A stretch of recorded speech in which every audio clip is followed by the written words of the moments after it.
Ó, daqui, aqui não faz tanto ruído quanto se a gente fizesse. Aqui então é erro, né? Bater aqui, ó,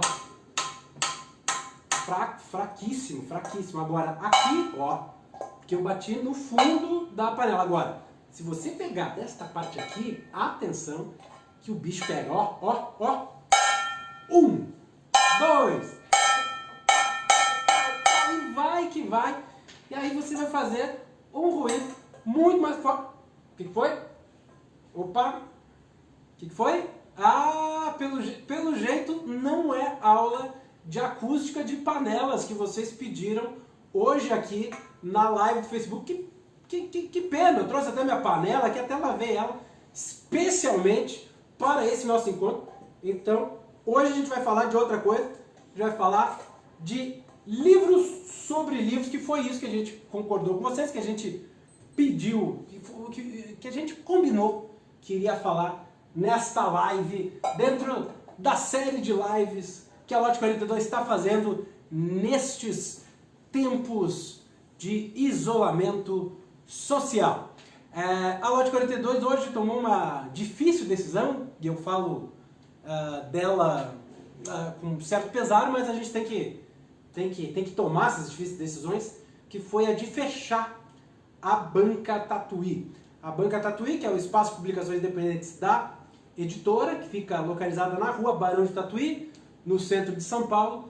Então, teve hoje o seu último dia de atendimento ao público, pelo menos na banca física. Na banca virtual, em bancatatuí.com.br, tudo segue igual por enquanto, né? Essa medida visa, claro, ajudar a combater a disseminação da pandemia do coronavírus. E pelo andar da carruagem, já foge um pouco do assunto, mas como o mote dessas lives é coronavírus, né? Pelo jeito tudo se encaminha para situações de quarentena, de isolamento social, de restrições cada vez mais severas, né? Eu acho que é uma estratégia do governo fazer isso de maneira ponderada, né? De pouco em pouco, gradativamente, até para não gerar um pânico muito profundo. Mas hoje, acompanhando a coletiva de imprensa do governador João Dória, para mim ficou bem clara essa sensação de que dia após dia as restrições serão maiores, e diante de um cenário de restrições maiores, claro que a gente vai ter que lidar com essa questão da doença, do vírus e tudo mais, mas também a gente vai ter que cuidar também da nossa condição psicológica, da nossa saúde mental, que vai ser posta à prova, né? De repente, coisas que a gente dá por sentado, que sempre foi assim, deixam de ser sempre assim, tudo muda, a gente tem que ficar em apartamentos, tem gente que mora, que não consegue conviver muito bem, morando em apartamentos pequenos, ou enfim, sem, né, poder ir para a rua, ainda mais em dias tão calorosos como estão fazendo em São Paulo e em outras cidades do Brasil. Então, fica aí o conselho, e até eu acho que eu repito uma coisa que eu já falei na live de anteontem, acho que a Cecília mencionou, na live de ontem também. Os livros são grandes companheiros para esse momento, são oásis de tranquilidade, um momento de muita cacofonia nas redes sociais, um momento em que muita gente está misturando piada com informação séria, com informação não verdadeira, com crítica ao governo, com não sei o quê. Aí vira um turbilhão que, por mais que a gente esteja adaptado a ler, a acompanhar stories e audiovisual e foto e texto e tudo mais, mas realmente não é bem assim. A nossa cognição às vezes fica um pouco empapuçada e às vezes a gente nem se dá conta. Então o livro, ele tem essa tecnologia maravilhosa que está aqui nas minhas mãos. Ela consegue fazer um discurso coordenado, lógico, sem pedir a nossa atenção, sem essa ansiedade, né, que os livros, que as redes sociais carregam. Os livros, felizmente, têm um pouco mais de calma, um pouco mais de parcimônia. Legal? Bom, gente, antes de entrar nesta pilha que está aqui do meu lado, esta pilha composta de livros sobre livros, portanto, livros que me ajudaram a entender um pouco mais o processo de edição, eu queria antes chamar aqui ao nosso, toque de ordem, atenção, ordem, né? Vá lavando a louça, hein? Você que está aí acompanhando a live, aproveita essa live para ir lavando a louça, para deixar a sua panelinha, do jeito, porque hoje vai que você precisa dela, não é mesmo? Vai que você precisa da sua panela. Mas antes, vamos chamar então a Cecília de volta aqui, porque ficou uma dúvida pendente da live de ontem. A Cecília ontem fez uma live que está disponível no Facebook. Você entra aí nos vídeos do Facebook, vai ver que tem uma live da Cecília sobre produção gráfica, em específico a produção gráfica do livro Quando o Sangue Sobe a Cabeça, e uma dúvida ficou ali em aberto para ser resolvida hoje. Então, Cecília, por favor, venha cá você e resolva a dúvida. Oi de novo, gente. Vou falar rápido, o João me falou, fala bem rápido e vamos lá.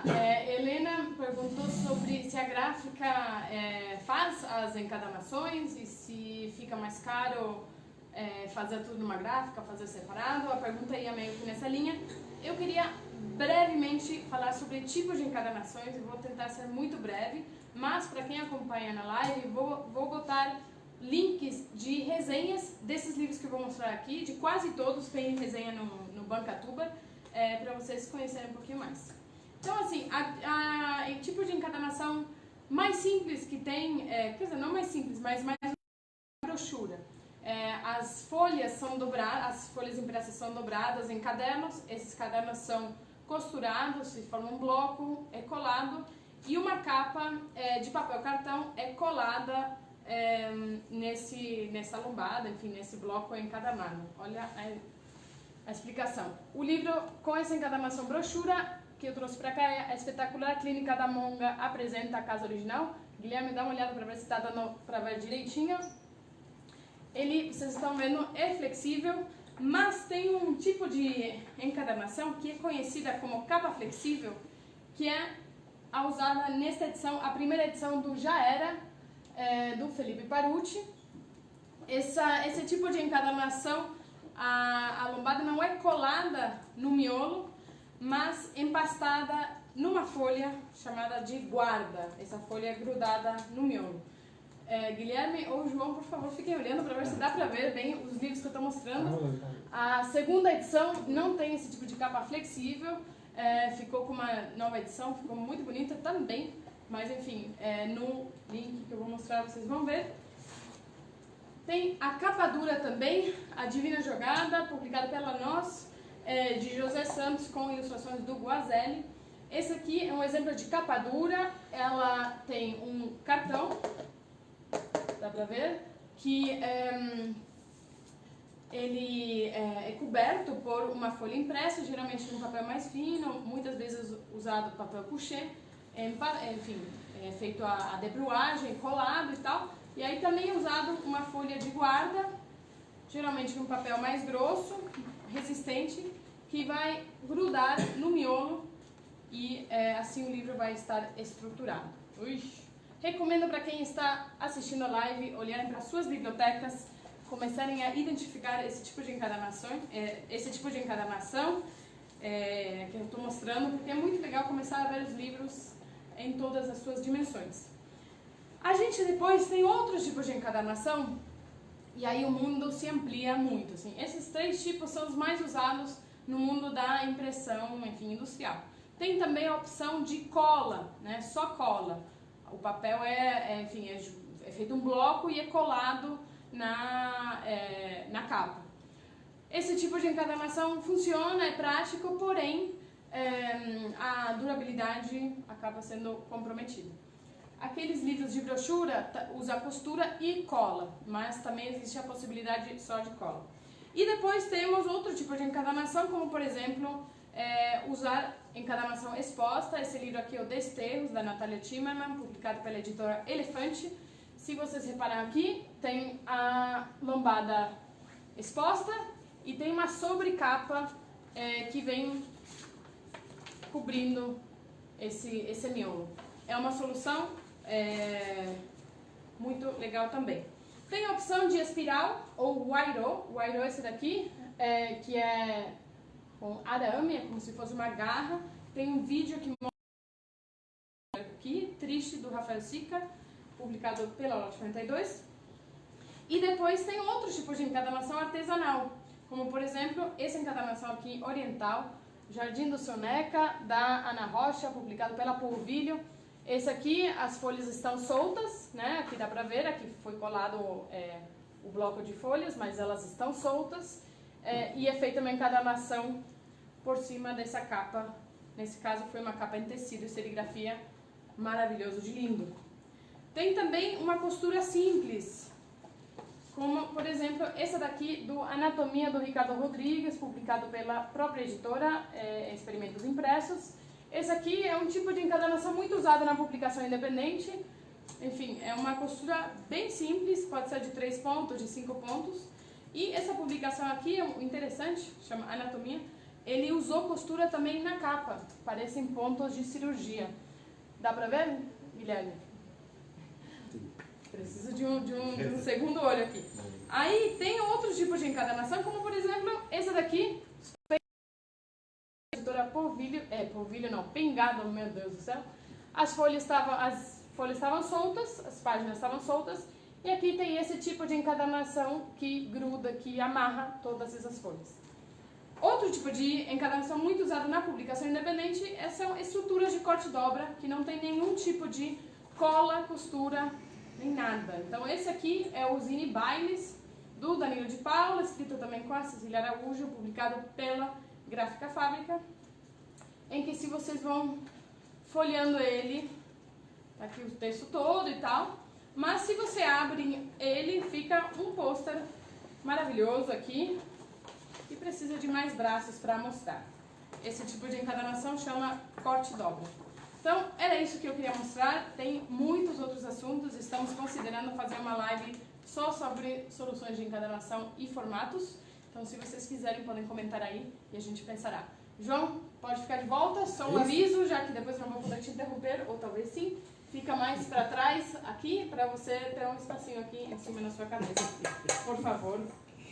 Isso aí, cuidando de tudo, né? Muito bem. Então ficou o recado aí da Cecília, ó, se eu não botar o espacinho para trás, não dá para ver a panela na cabeça. Ou bota a cadeira um pouquinho para trás. Bota a cadeira um pouquinho para trás, muito bem. Tá enquadrado agora, todo devidamente enquadrado. Bom, minha gente, então ficou aí o recado da Cecília, né? Se vocês quiserem ter uma conversa específica sobre encadernações, sem ela falar correndo, de olho no relógio, de olho em mim, que eu tava assim, ó, atrás do celular, eu tava fazendo esse gesto aqui, dando Cecília, é minha aula, rapaz, o que você tá fazendo aí? Ah, tudo bem.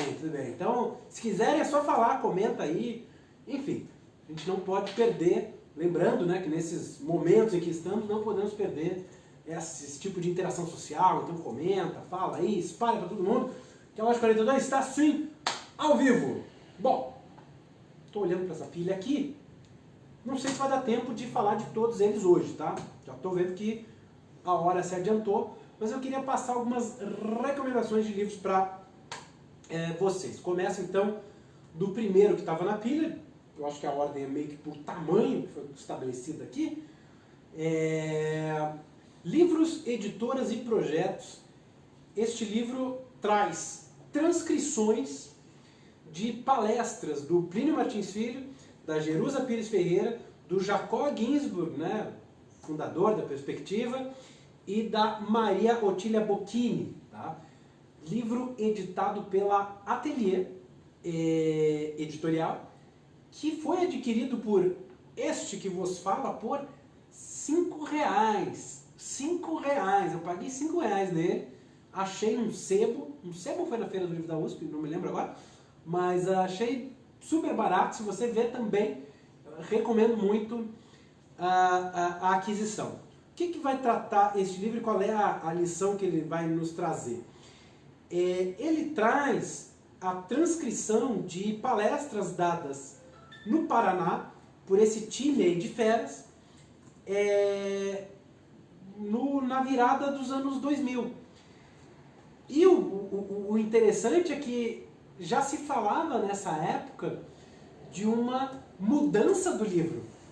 Que o livro agora, com técnicas de gravação de chapa direto, né, de CTP, de Computer to Plate, sem precisar de fotolito e tudo mais, já muda muita coisa no raciocínio de se fazer o livro. Como já vinha sendo alterado, né, já vinha provocando alterações, melhor dizendo, a questão do uso de ferramentas digitais para se compor um livro, para se compor uma página.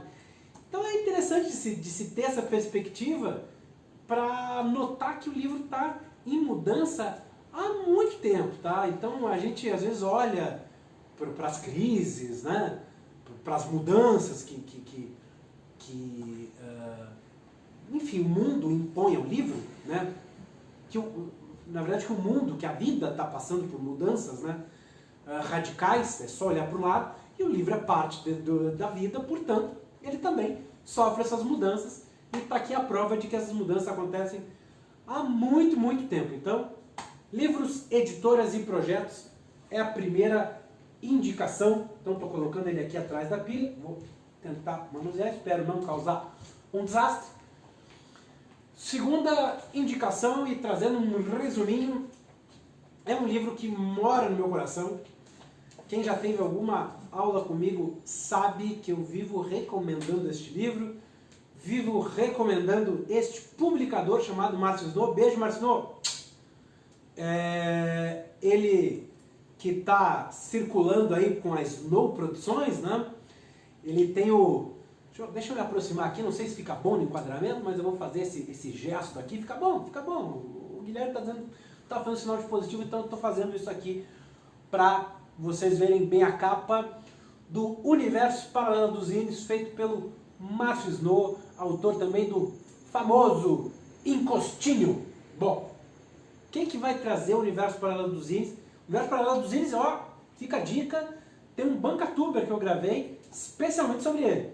Tem um Bancatuber, para quem não sabe, é uma série de indicações, quase falo resenha, mas são indicações de livros disponíveis na Banca Tatuí, e que a gente fez 2 temporadas.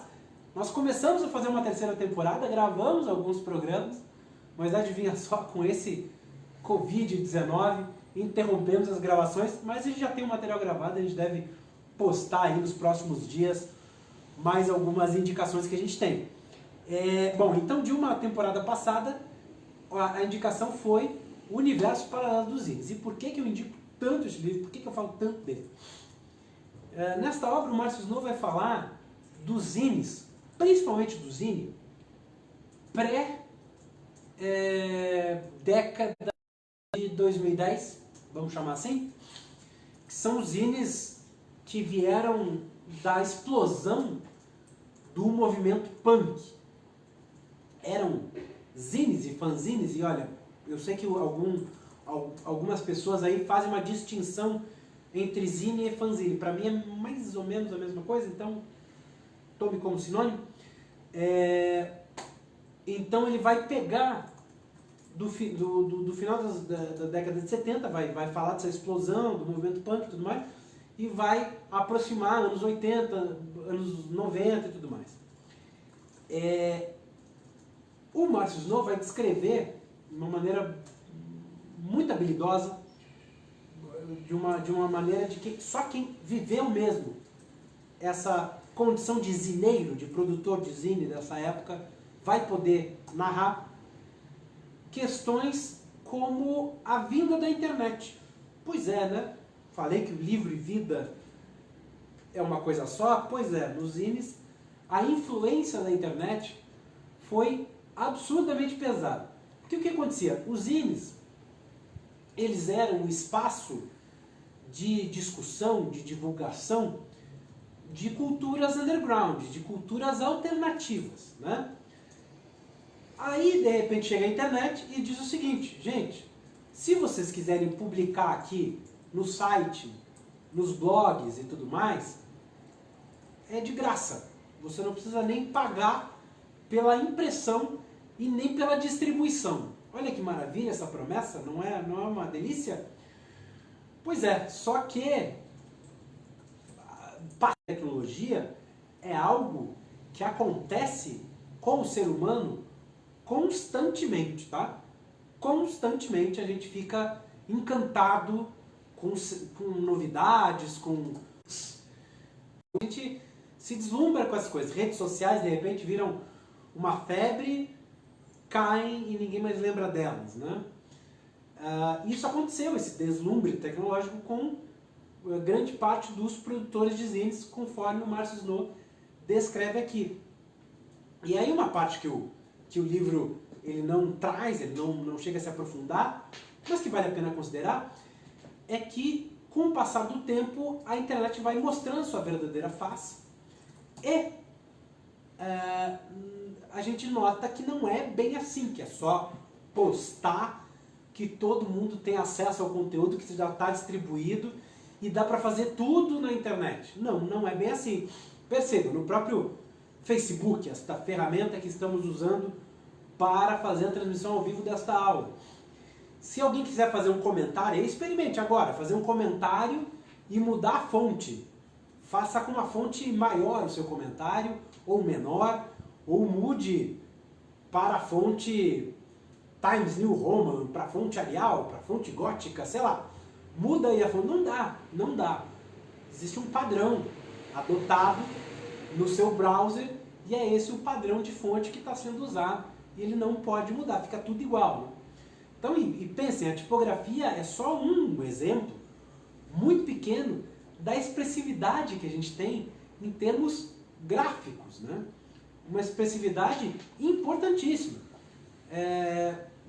Já que a gente está falando tanto de tecnologia, deixa eu fazer uma conexão então com o tal de Steve Jobs, que foi um sujeito que quando ele falou de processador de texto nos seus computadores, ele bateu o pé dizendo que era inaceitável um processador de texto que não tivesse a condição de mudar a fonte, né? Então veja, mesmo o pai do iPhone, guru de startups e tudo mais, esse cara entendia como uma coisa importante e necessária. E olha, estou falando, repito, só de tipografia. Se estivesse falando de margem, de espaçamento, de botar uma figura no meio, é muita coisa é muita expressividade que a internet perdeu e que o impresso consegue trazer de volta. E está aqui a importância disso, está aqui a importância desse movimento pioneiro dos zines no universo paralelo dos zines. Livro que infelizmente está esgotado. Então, para quem tiver interesse, até onde eu tenho entendido, é preciso que você busque em sebos, em estante virtual, talvez no fundo de uma livraria, mas vale muito a pena conhecer esta obra do Márcio Snow, uma rara obra não acadêmica, é acessível à leitura e tudo mais para todo mundo, que vai tratar desta temática, o universo paralelo dos zines.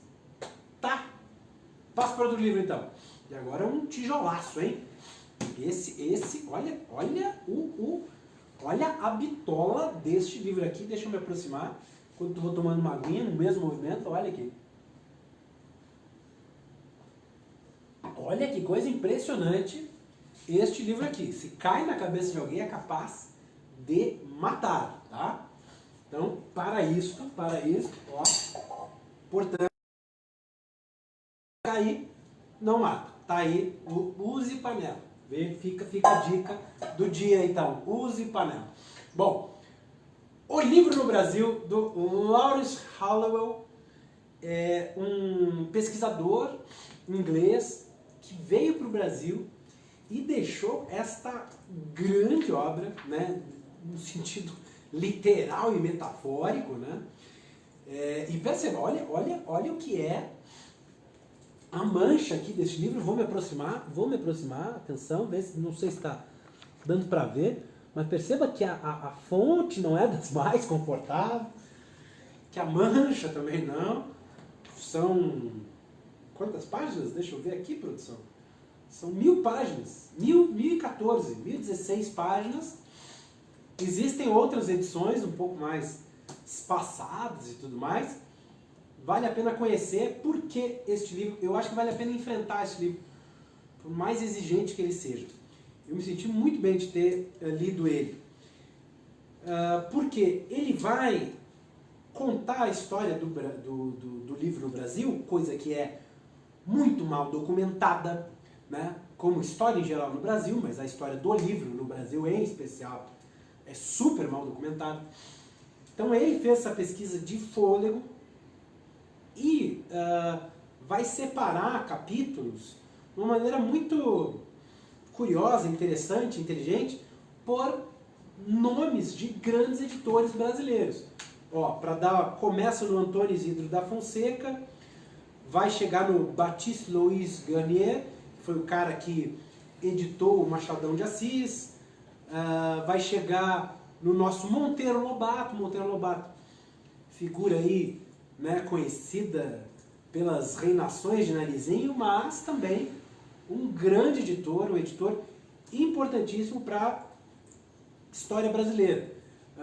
José Olímpio, Enio Silveira, quer dizer, ele vai parar essa jornada nos anos de abertura econômica do Brasil, que acontece no começo dos anos 90, tá?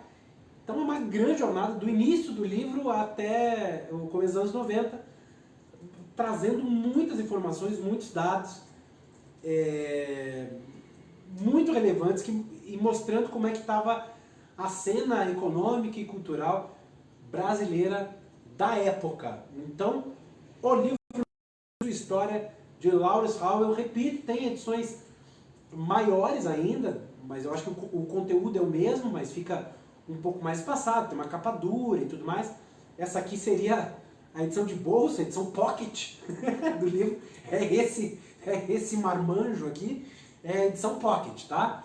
É a edição de bolso para você conhecer, então, o livro no Brasil, outro grande livro. Quando eu dou as minhas aulas de edição, quando eu coloco no programa a história do livro no Brasil, eu também divido por personagens, muito inspirado nessa estrutura que o Lawrence Howell colocou aqui.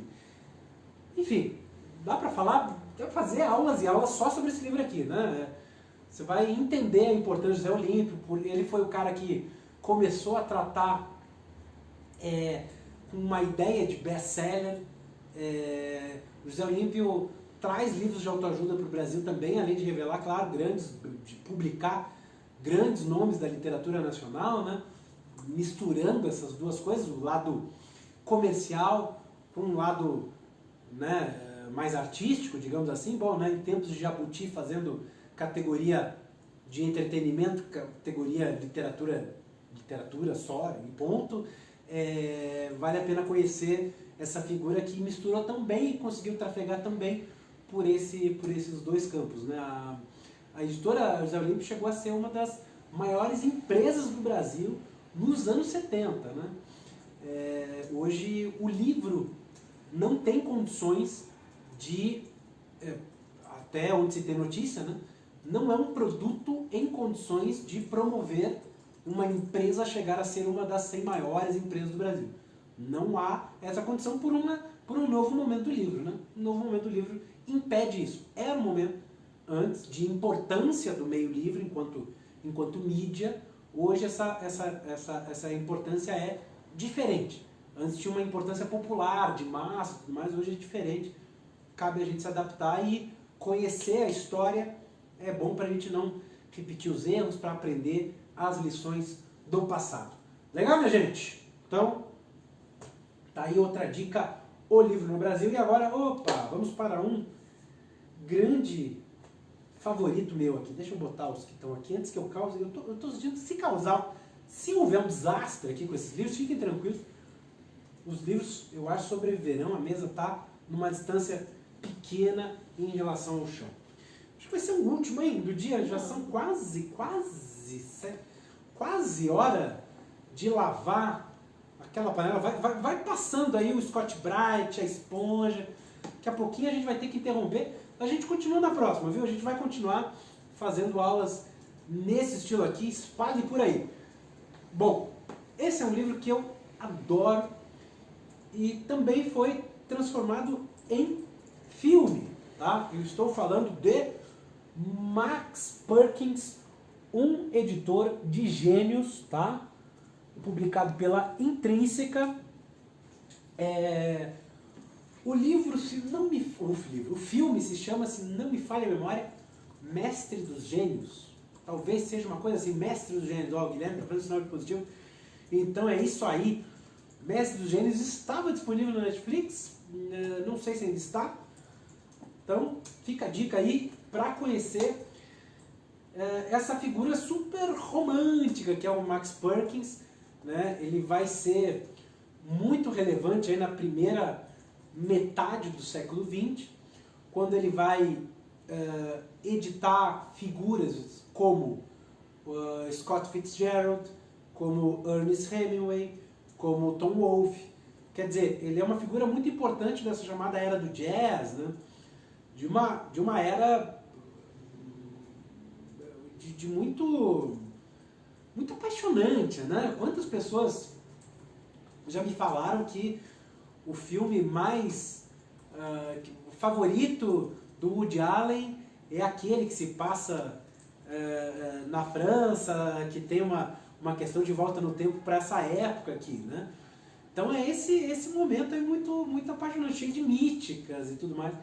E o Max Perkins é essa figura muito inspiradora para quem quer ser editor. Ele vai enfrentar os manuscritos do Tom Wolfe, manuscritos que vêm em caixas e caixas de papel, e ele vai dar forma àquele texto, ajudar, inclusive financeiramente, os autores, quando eles estão numa época aí de baixa e tudo mais, a apoiar eles, né? Quer dizer, uma ideia de edição à moda antiga mesmo, um jeito da gente manter os livros relevantes, né? Cuidando mais da edição e tudo mais, pelo menos é o que eu acredito. E conhecer essa figura aqui do Max Perkins é uma biografia muito tranquilinha de se ler, uma linguagem absurdamente acessível, seguindo os preceitos do On Writing Well, né, que é uma espécie de manual da escrita de não ficção, que aliás fica a recomendação aí, eu não trouxe aqui, mas On Writing Well, não me lembro o nome do autor agora, se bobear tem por aí, se der uma googlada vai achar, On Writing Well. Foi também traduzido para o português, agora não me lembro qual, mas eu li em inglês, sobre uma espécie de manual de escrita para não ficção, indo um pouco além do jornalismo, né? Falando um pouco de biografia, de memória, de ensaio, enfim, os outros gêneros de não ficção. O On Writing Well é um ótimo parâmetro, né?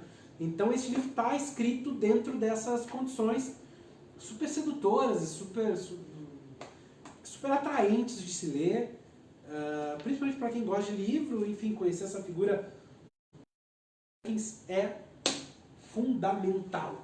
Fundamental não, mas é gostoso. É gostoso. Fundamental para esses momentos de ficar...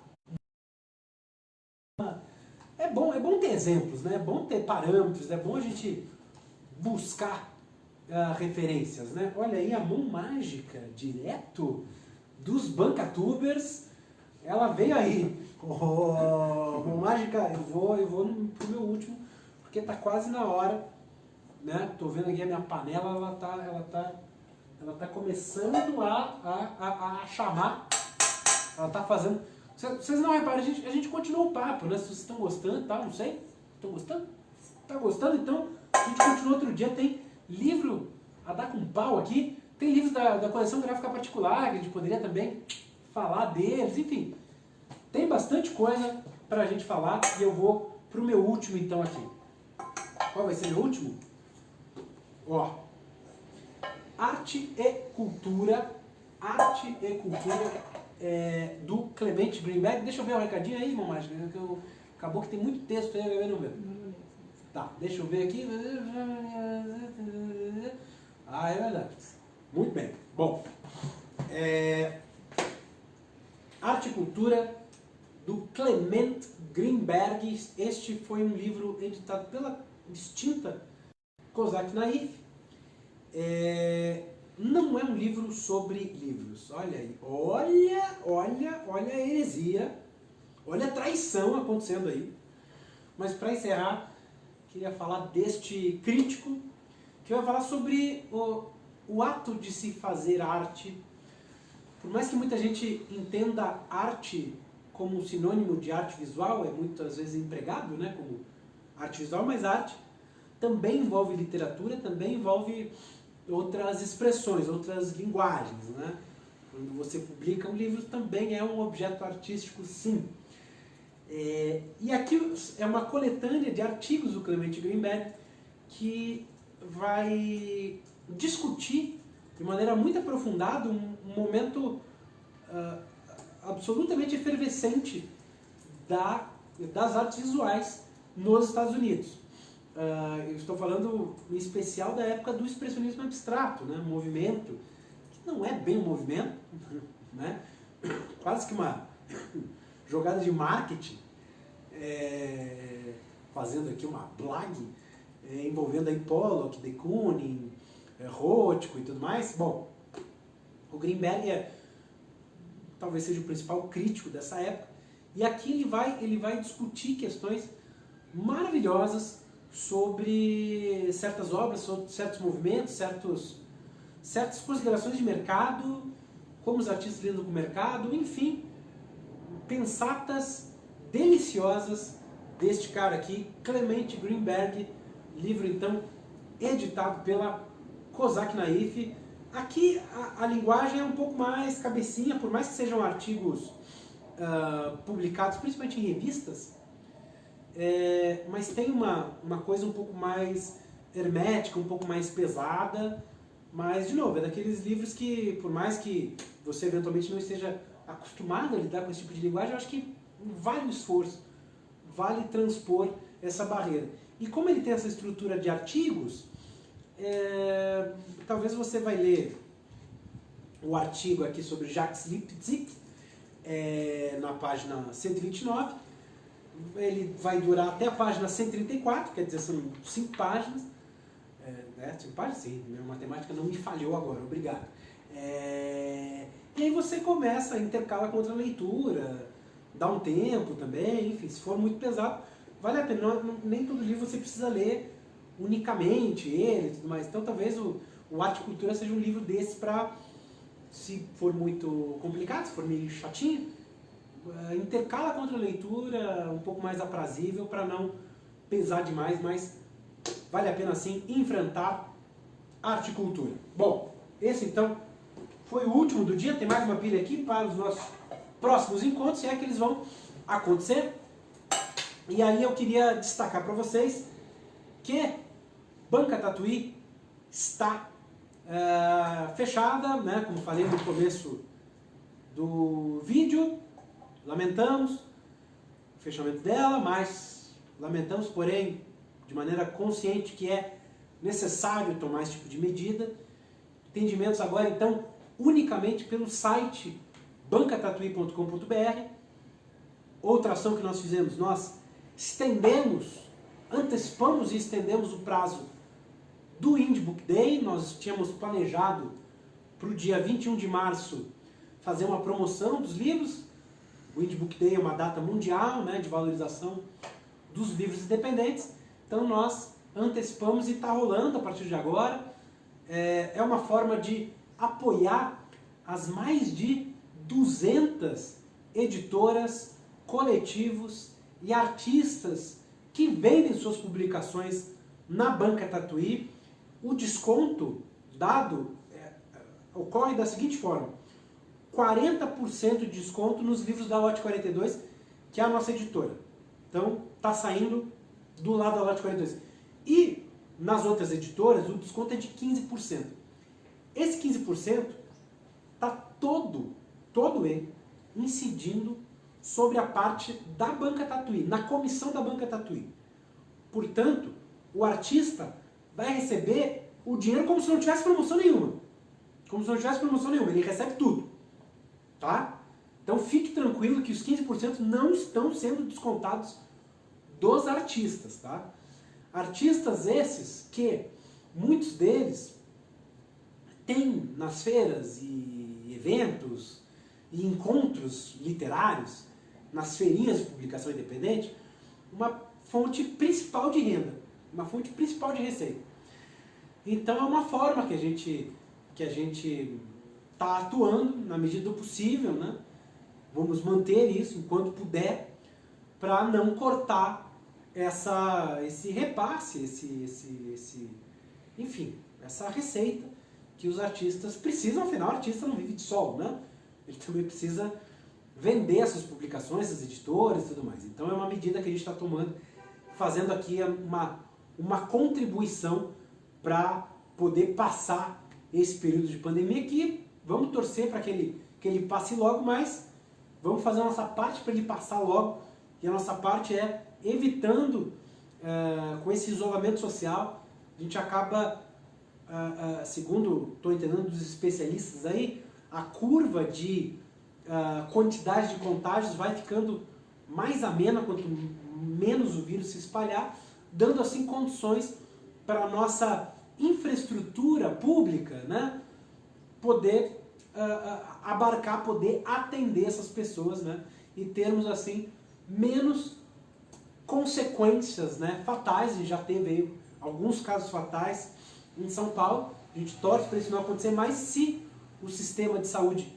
puder atender essas pessoas, esses casos terão uma quantidade menor do que se essas medidas não estivessem sendo tomadas agora. Então, é isso que a gente está fazendo. Se você gosta desse tipo de ação que a Lote 42 faz, que a Banca Tatuí faz e tudo, bom, uma forma é adquirir esses livros. É um bom negócio, né? Também tem esse lado, é um bom negócio, com esse desconto e tudo mais. E também é uma forma de você passar esse período tão exigente, né, na companhia de livros. Livros como, né, são ótimos companheiros de se aprofundar nessa leitura, de se aprender muita coisa. Enfim, eu falei aqui de livros que não estão na Banca Tatuí, né, foi mais num tom de aula e tudo mais, mas na Banca Tatuí tem livros maravilhosos. Até pode ser, quem sabe, uma dessas aulas a gente indicar alguns desses livros que a gente já destacou nos Bancatubers, que estão no nosso canal no YouTube da Banca Tatuí, nos clubes de leitura que também estão, né, a Sala Tatuí, onde a gente está gravando agora, onde a gente está transmitindo, está com as suas atividades encerradas, né, para todo o período agora de março, de abril. A gente não vai fazer mais nada na Sala Tatuí, além dessas lives, dessas transmissões. A gente pode, quem sabe, trazer algumas indicações de livros para vocês, enfim, que é uma forma, né, de compartilhar a leitura, que essas lives vocês podem aí, né, fazer comentários, enfim, desabafar um pouco, fazer perguntas, enfim, a gente está à disposição para fazer o que for possível, o que for necessário para ajudar esse período que a gente vai passar, gente. Eu acho que não dá para tapar mais o sol com a peneira. É o jeito, a gente vai passar por um período agora exigente, mas com a ajuda de todo mundo aí, com a ajuda, inclusive por redes sociais e tudo mais, eu acho que a gente vai conseguir passar de uma maneira um pouco mais amena, tá? Amanhã tem um anúncio importante para fazer, ó. Atenção, atenção, toque de atenção, hein? Amanhã teremos uma ação super especial. Nós entramos em contato com o pessoal do LabPub, que mandou um e-mail dizendo, gente, se alguém quiser usar a infraestrutura do LabPub para dar uma aula, enfim, para dar uma aula, é isso aí, dar uma aula ao vivo, que é a especialidade do LabPub, é essa, é um centro de ensino à distância de conhecimentos ao redor do livro, né? Comandado aí por Cássia Carrenho e grande elenco. E o LabPub disponibilizou então essa infraestrutura, esse know-how que eles têm para dar aulas. E a gente topou o desafio. A gente disse, Cássia, Tamo junto, tamo dentro, hein? Vamos nessa. Então, amanhã não vai ser da Sala Tatuí a transmissão, vai ser do LabPub e a gente vai poder fazer uma coisa que a gente não pode fazer aqui, porque a gente faz, quem acompanha a gente nos stories do Instagram aí, tanto de Sala Tatuí quanto de Lote 42 e tudo mais, a gente faz essas transmissões com o celular, de maneira bastante prosaica, bastante, né, amadora, no sentido de amor também, né, muito amor. No LabPub, então, a gente vai ter estrutura para exibir slides e tudo mais e dar uma aula, uma estrutura de acústica também, muito mais adequada e muito mais qualificada. Então, a partir de amanhã, Lote 42, Sala Tatuí, Banca Tatuí, junto com o LabPub, dando uma aula sobre quem é quem no processo de edição. Tá dado o recado? Sua panelhinha já tá limpa? Então, é isso aí, minha gente. Aqui me despeço.